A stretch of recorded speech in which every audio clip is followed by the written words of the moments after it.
নওশাদ যদি আমাকে দেয় আমি দাঁড়াবো। টিএমসি থেকে দিলে কি আপনি দাঁড়াবেন? আমাকে যদি দেয়, নওশাদ সিদ্দিকী যদি দেয় আমি দাঁড়াবো। আমি তো আছি, আগামী দিন বলে যাচ্ছি আপনার চ্যানেলের মাধ্যমে। আপনারই ভাই পীরজাদা কাসেম সিদ্দিকী তিনি বলছে যে যদি নওশাদ সিদ্দিকী চায় তাহলে আমি ক্যানিং থেকে আইএসএফ এর হয়ে লড়বো। কি বলবেন এটা নিয়ে? আমার পরিবারে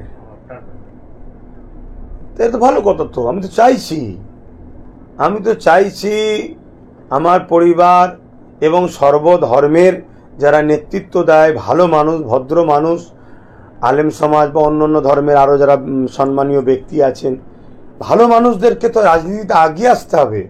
ভালো মানুষ রাজনীতিতে না আসার জন্য রাজনীতি তো এখন চোর, বদমাইশ, বাটকার, লুটেরা, চরিত্রহীনদের হাতে চলে যাচ্ছে, সমাজ বিরোধীদের হাতে চলে যাচ্ছে। তাই তো আজকে সমাজের বুকে এই কখনো ইসলাম ধর্মের ওপরে কখনো আঘাত দিচ্ছে হুজুর পাক সাল্লাল্লাহু আলাইহি ওয়াসাল্লামের ওপরে, বা আরও অনেক ধর্মস্থানে, খ্রিস্টানদের ধর্মস্থানেও দেখছিলাম হামলা হচ্ছে, জৈনদের ধর্মস্থানে হামলা হচ্ছে। এগুলো দিনকে দিন বেড়েই চলেছে। তবে এটা ভালো জিনিস। তবে নওশাদ ঘোষণা দিলে নওশাদের একা ঘোষণা দিবার অধিকার নাই, এটা আমি আপনাদেরকে ক্লিয়ার জানিয়ে দিই। হ্যাঁ, অবশ্যই আইএসএফ এর চেয়ারম্যান নওশাদ সিদ্দিকী, কথা ঠিকই, কিন্তু এই রাজনীতির দলের একটা গঠনতন্ত্র আছে। সে জায়গায় যিনি বা যিনারা করছেন যদি ডাইরেক্ট না পারেন, আমার সঙ্গেও যদি ভাইয়েরা আসে, আমি তেনাদেরকে নিয়ে অবশ্যই বসিয়ে আলোচনা করে দিতে পারি, এতটুকু করতে পারি।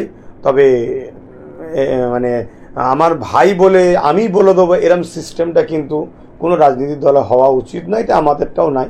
অন্য জায়গায় থাকতে পারে একটা পোস্ট, বাকি সব ল্যাম্প পোস্ট।